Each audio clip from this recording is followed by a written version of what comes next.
It's been roughly 48 hours since I've got the iPhone 15 Pro, and even though that is far from enough time to make a complete review about the device, in my opinion at least, it should be the bare minimum time spent for a first look and an initial impression. So today we'll be unboxing and taking a first glance at the brand new Titan Blue iPhone 15 Pro. I'll get it unboxed and then we'll take a look at the color, design, cameras, and the brand new USB-C port. Now, since I have given up on dedicated cameras almost entirely because of their inconvenience, and since I have been shooting all my video projects on iPhones for years, I'm quite excited to see what the new camera has to offer and whether it'll be a noticeable improvement.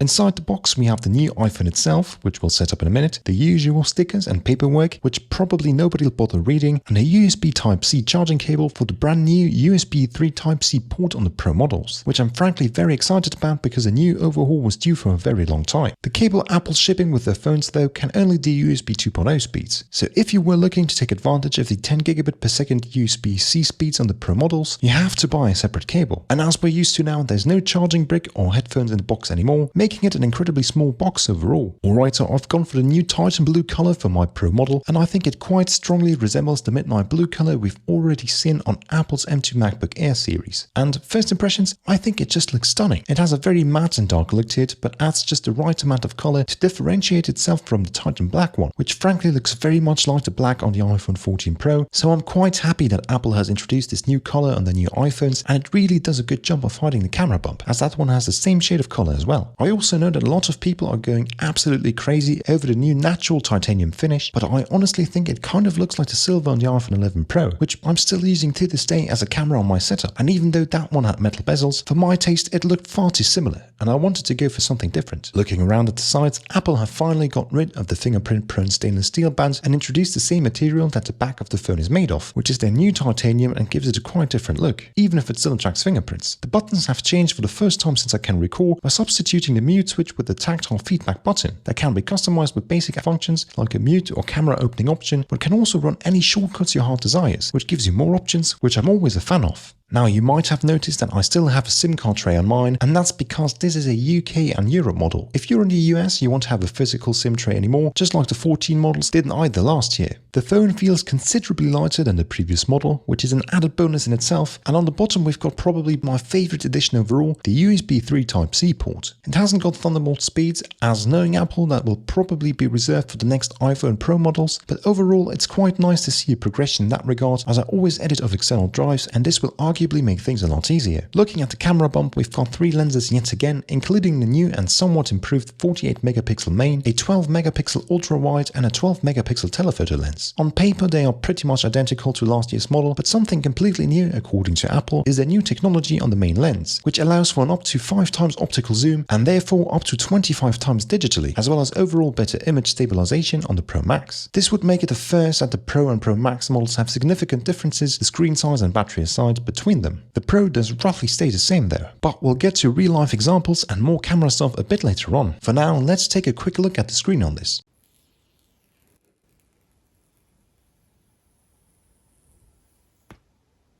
The Pro comes with a bright 6.1-inch screen and has an OLED Super Retina XDR display with a 120Hz ProMotion refresh rate, HDR and haptic touch. The notch or dynamic island is here yet again and does pretty much exactly what it did on last year's model, as does the always on display, which I'll turn off yet again so it won't impact the battery too much. As for the brightness level, it's the same 1600 nits in HDR and 2000 nits peak brightness outdoors that the 14 Pro had too. The bezels seem a tad smaller than on last year's model, which again is a nice addition, but were already super slim beforehand. The chip has been upgraded to the new 3nm A17 Pro from last year's A16 and is supposed to be incredible when it comes to processing power, loading speeds and gaming. As someone who never plays games on their phone, I couldn't be less bothered, but it's still nice to see how far technology has come, that it allows us to play full versions of console games natively on the devices in our pockets. But as I said, I won't be trading my gaming PC or console for my iPhone anytime soon. But for everyone that mainly plays mobile games, I'm sure it's nice to have.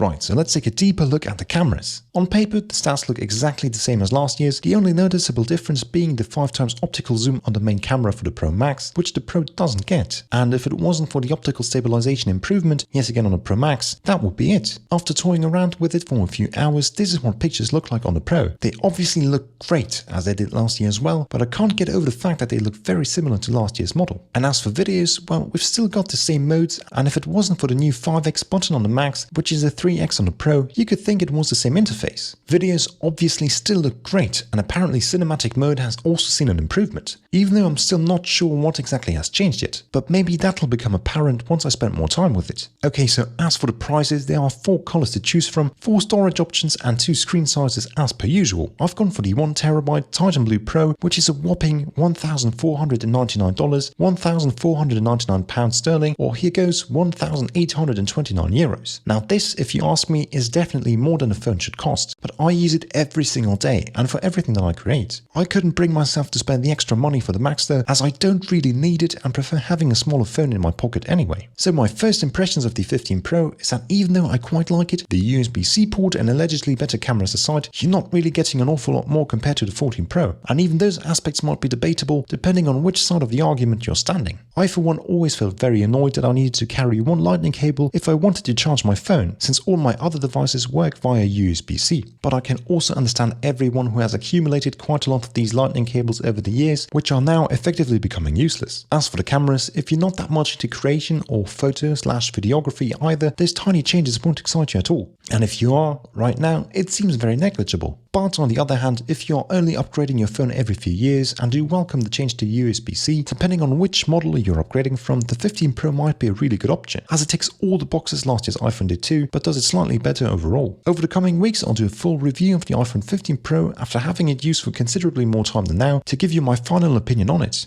So you just made it to the end of my first full-length video, so thank you for watching. If you're interested in keeping up with future videos, it would really make my day if you liked and subscribed, as we're just getting started. Until next time.